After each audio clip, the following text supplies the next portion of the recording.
All right, a very good morning to all of you who have come to attend this class. Today, I will be discussing with you another very important theory of Karl Marx, that is dictatorship of the proletariat. I think by now you are already aware about, yesterday we already discussed about the class struggle. Before that, we have discussed exploitation of the workers, and this transforming into being transformed into surplus value.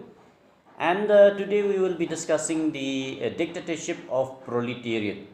So when we talk of dictatorship of proletariat, very often this particular approach of Karl Marx has been very much highly vilified, because when we talk of dictatorship of the proletariat, there is the concept of dictatorship. Okay, there is a idea of dictatorship. So therefore, very often many people, they refer this dictatorship of the proletariat to the Stalin's authoritarian rule, in which there was the excess of state power.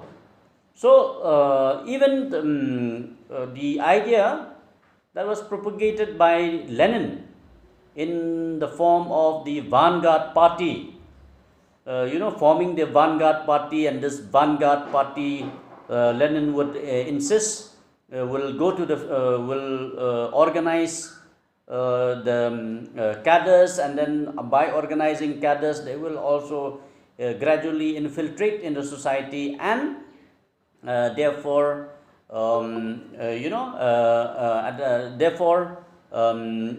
will lead to the dictatorship of one class over the other class. So this is generally the understanding when we talk of the dictatorship of proletariat. So Karl Marx, although he developed this particular theory, and initially he was very much concerned with the way in which, especially with the idea that the state of affairs should be transformed from that of a capitalist state into a socialist state, and therefore he was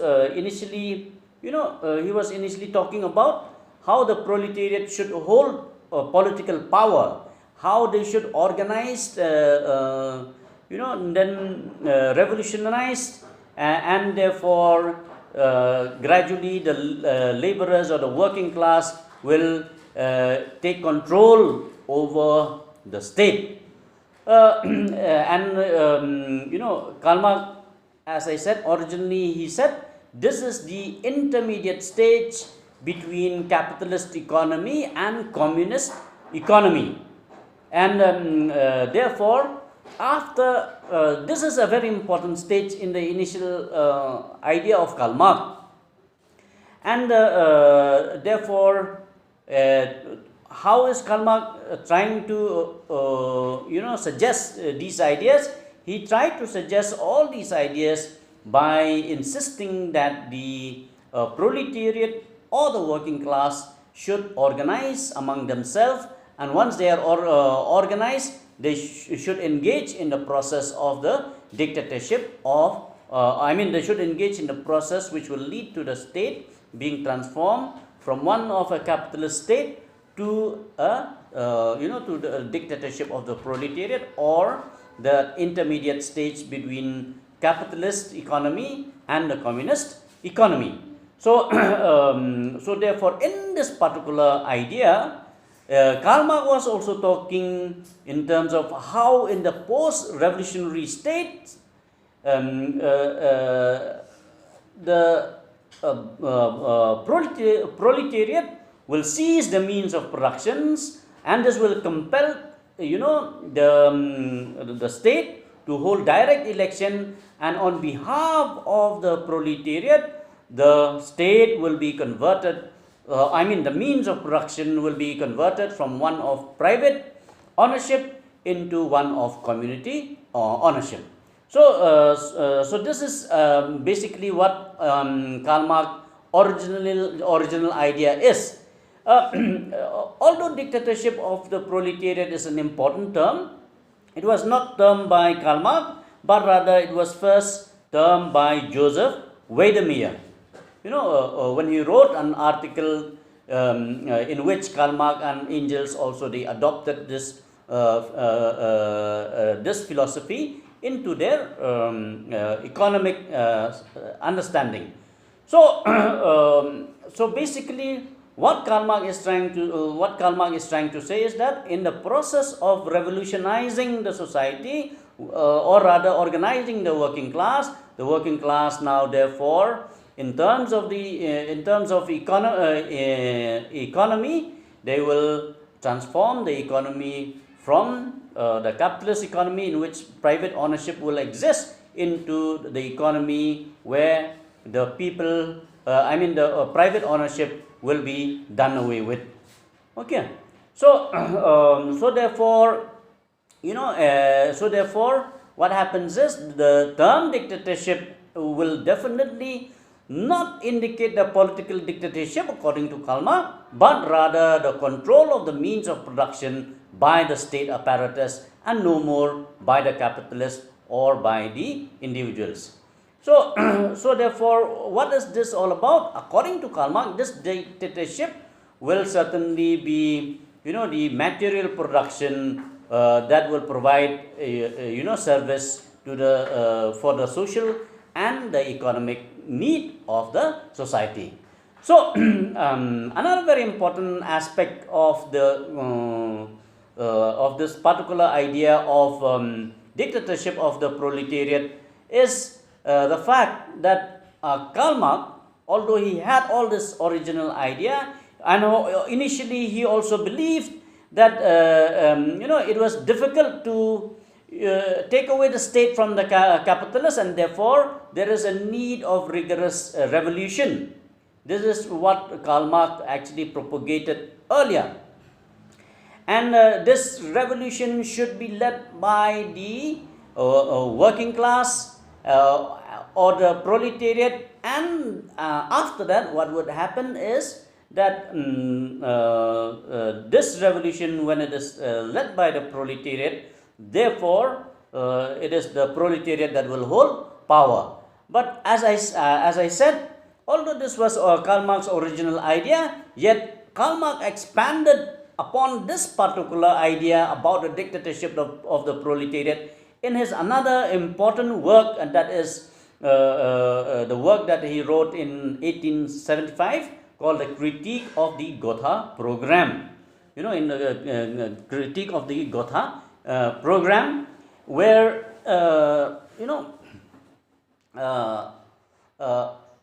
where he tried to critique the work of the German Workers' Party, and therefore in this particular work he tried to modify his ideas. And now I'm sure so far you have certainly heard a lot about the dictatorship of the proletariat as as a violent movement, a violent revolution.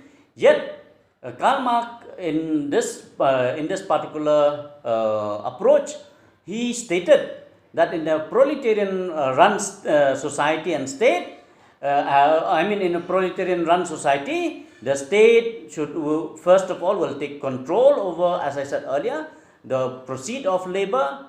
That is, and then this will means that the production will be owned by the people and it will go back to the people.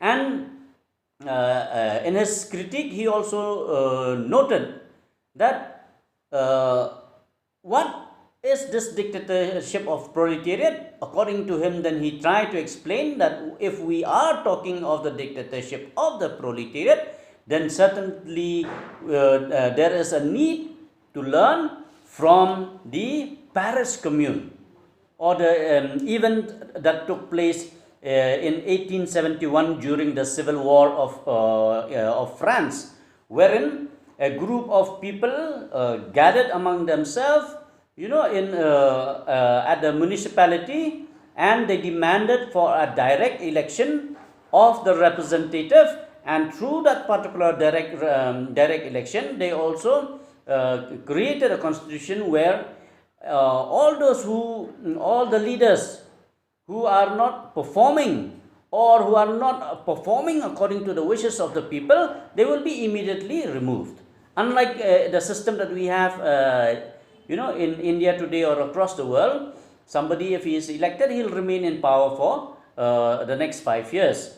In the Paris, during this particular coup by group of intellectuals in the Paris Commune, of course, this particular incident, or this particular coup lasted only for 2 months. Yet these group of people changed the idea of democracy, wherein those, as I said, those people who have been elected, they will be able to remain there only as long as the people wish them to be there, and as long as they work in order to transform the society to make it a society of equals. Okay, a society where there is equality. So therefore, as I said earlier, dictatorship of proletariat was being modified by Karl Marx, and today it is very important for me to discuss, rather than the original concept, which you certainly have heard a lot, but this modified concept of the dictatorship of the proletariat, where Karl Marx actually does not insist on a violent revolution, but he insists on the way in which the state has to be run. You see, John Holloway, he wrote a book called Change the World Without Taking Power. So he says here, you cannot build society on non-power relations by conquering power. You cannot build society of non-power relations by conquering power. Once the logic of power is adopted, he says, the struggle against power is already lost. Which basically means that if you want to change the world, if you want to change society, and you conquer power, then what happens is your purpose of transforming that society is already lost in your struggle against power, which means you are also desiring power, or the motive is to snatch away power from one group of people and give away to another group of people. So what we can therefore say is this, that the notion of dictatorship that Karl Marx actually insisted upon is, as I told you, should be taken from the way in which Marx's own discussion of this particular concept of dictatorship is entailed in practice through his example of the Paris Commune. So most importantly, you see, this analysis, Karl Marx's analysis of Paris Commune is actually the idea in which Karl Marx has already modified his concept to mean that there should be a transformation in which there is, in which you need not struggle with power, but you transform power in itself. So that is why Engels, when pointed out in 1891 about this particular concept of dictatorship of proletariat, in which he had a lot of differences with Karl Marx, he said like this: well and good, gentlemen, do you want to know about dictatorship, or how dictatorship of proletariat looks like? Look at the Paris Commune. That was the dictatorship of the proletariat. This was the sentence made by Engels, a good friend of Karl Marx, when he said that, when he actually tried to imply that Marx's basic concern was not necessarily not necessarily any more revolution or organizing the revolution, but rather in concern about how a society can become democratic in nature. So therefore, uh, this special part of of Karl Marx's understanding of dictatorship of proletariat, is made in his address, as I told you, in the Gotha program, as well as in the address that he made in the 1871 to the International Working Men's Association. Marx make a few changes, and some of the important changes is this. First, Marx, in this particular address, he made clear that the proletariat cannot take over the bourgeois state and its institution if it wants to change society.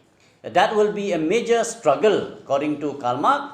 And in the process, what happened is, he says that the whole purpose of the socialist revolution would be lost.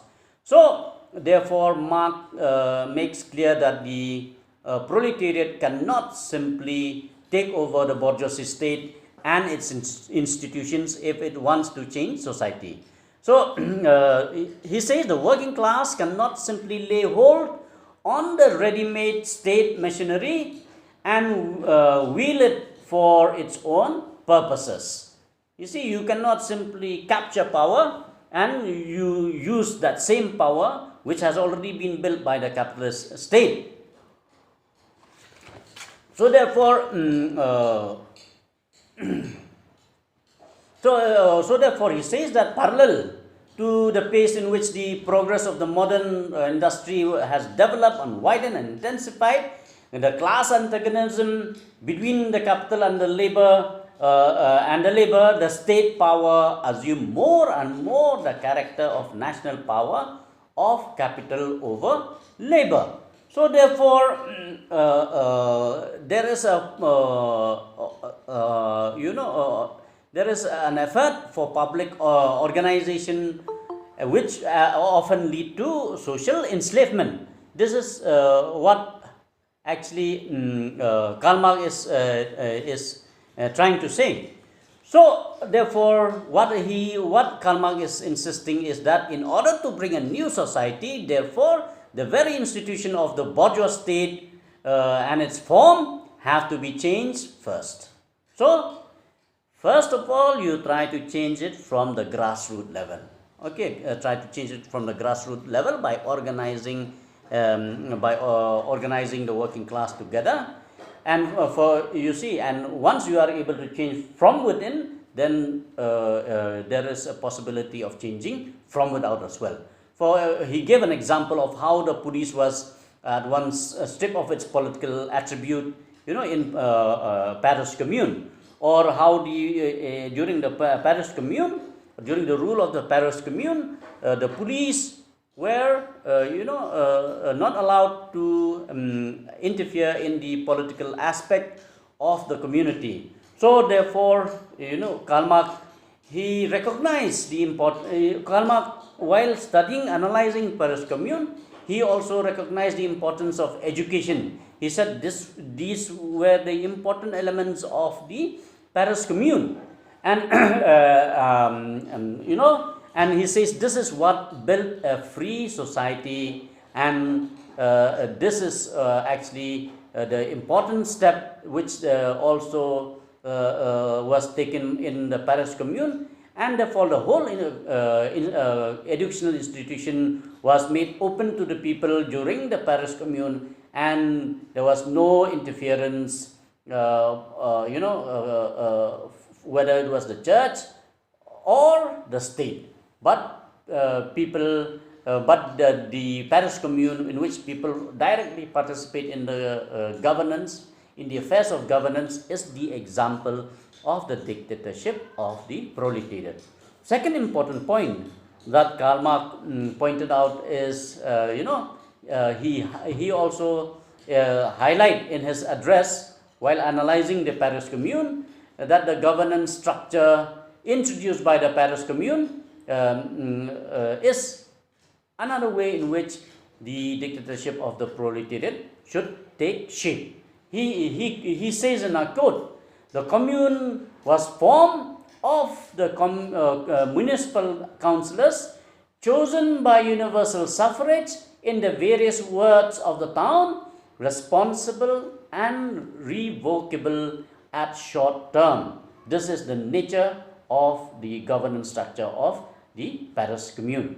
So in other words, what does it means? It means that rather than representing the authoritarian government, rather than representing the capitalist, the dictatorship of the proletariat, he says is fundamentally democratic setup within which the individual had direct impact on the decision making, and in that the delegates have the task to transfer the local decision, and can be and this decision can be recalled at any point of time. So therefore, equally, even in the judiciary, what happens is, like the rest of the public servants, magistrate, judges were to be elected by the people, and they are to be made responsible and revocable anytime when actually the people are not happy with them. So therefore, to Karl Marx, dictatorship of the proletariat means the self-governance of the producers, he says. Self-governance of the laborers, because the laborers are the source of creation, they are the source of the social economy, they are the source of the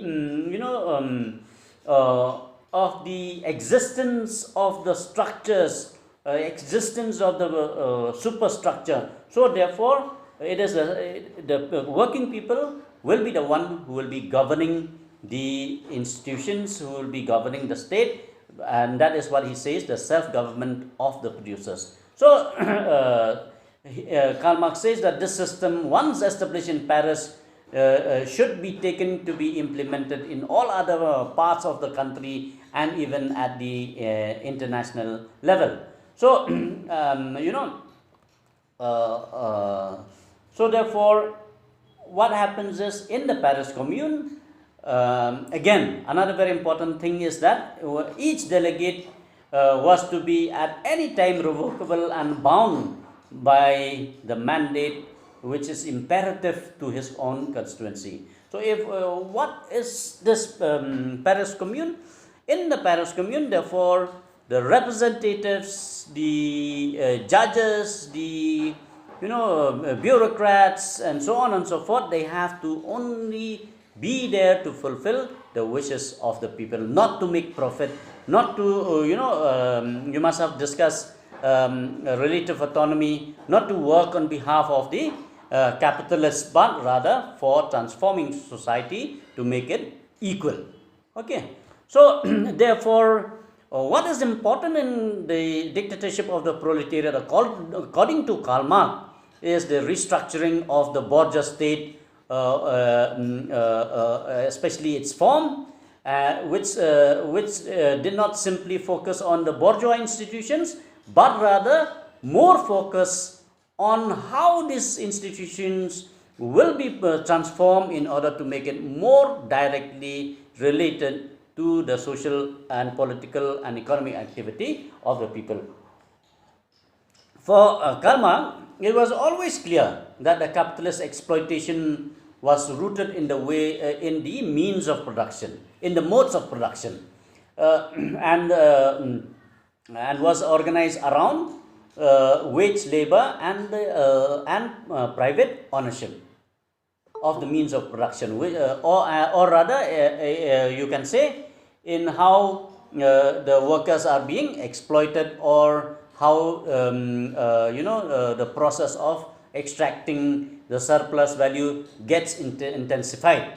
So therefore, to overcome exploitation, Karl Marx says it was necessary to abolish private property, and this is precisely, he says, what Paris Commune stood for. So therefore, he says, yes, gentlemen, Yes, gentlemen, the commune intended to abolish that class property which makes the labor of many of the wealth, which makes the labor of many the wealth of the few. It aimed at expropriation of the expropriators. So basically, what Karl Marx is saying is that the commune was intended, aimed to abolish the property class, and this is what the dictatorship of the proletariat also should be, not anymore through violent means, but rather by converting these institutions, which actually created this class antagonism, in which the labor of many, in which the labor of many is benefited by few, or becomes the wealth of few. So therefore, Karl Marx also says that the Paris Commune wanted to make individual property a truth by transforming the production, by transforming the means of production, land, capital, which which actually basically led to slavery, exploitation of the labor, into mere instruments of free and associated labor. You see, so basically what he is trying to say is that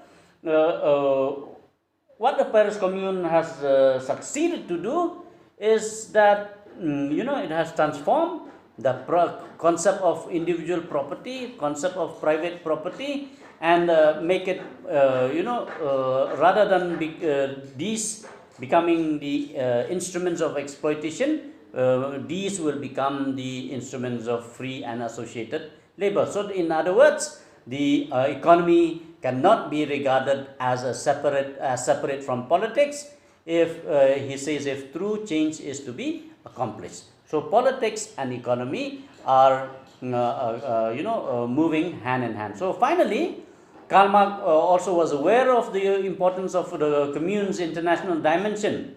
So, if commune was to become the true representative of a healthy element in a French society, and at the national government, and so on and so forth, this should be also the spirit of the working class or the working men's government, which should be able to penetrate in other society. Okay, so therefore, what is important is that the working men's government should be bold champion of emancipation of labor. So basically, what Karl Marx is saying is that if we are able to transform, if we are able to insist that the institutions become so democratic, then definitely this will allow for the emancipation of the proletariat or the working class or the labor, not only at the local level, but more importantly at the international, in the globe, so to say. So, so therefore, Karl Marx, you can say, was always clear that the defeat of capitalism could not be achieved in one country or even in one city. After all, the Paris Commune also, fell after just a couple of months. But he says this must be the best example for an international aspiration. So therefore, to establish the dictatorship of the proletariat as experimented in the Paris Commune may not necessarily be the agenda today, but this should be the agenda that will create international, that would lead to international aspirations. And therefore, as long as this international aspirations is there, then the process of democracy will also be intensified. The process of democracy will get transform itself more and more, so that the emancipation of the people can take place, as well as the whole process of bringing about equality will not be curtailed. Okay, so once again, I go to the original concept of the dictatorship of the proletariat, and therefore, according to Karl Marx, this dictatorship of the proletariat, although originally was meant to organize the working class, later he realized that this is this the process or this theory of dictatorship of proletariat should take shape in the form of the Paris Commune, bringing about transformation for the emancipation of labor. Okay, so let me stop here. And another very important thing is I think in Lenin also there is this concept of dictatorship of proletariat. So according to Lenin, Lenin was very much very much influenced by Karl Marx's original idea, and what he does is Lenin tries to take this concept further by insisting or emphasizing on the leading role of the party. So in an article that he wrote, "What is to be done?" Karl Marx, Lenin, he took this idea from Karl Marx as early as 1902, and he wanted to form a cohesive party, in which this party known as the Vanguard Party will be a group of people who understand, who have the time, the energy, the resources to understand the correct doctrine, and also to adapt to the the exigencies of his own period, and therefore this group of people will motivate the masses, because Lenin believed that people have no time, particularly the working class, because early morning they have to go to the industry, and in the night they'll come back. By the time they are exhausted, so they cannot understand all these concepts. So it is the Vanguard Party that should be responsible to spread this awareness, and so therefore he called these partymen as the Vanguard Party, or a group of professional revolutionaries. He said these are the group of people who will be disciplined, they are directed, capable of defeating the coercive states machinery or apparatus. So he says this group of people should have the aim for the dictatorship of the proletariat. So as I said,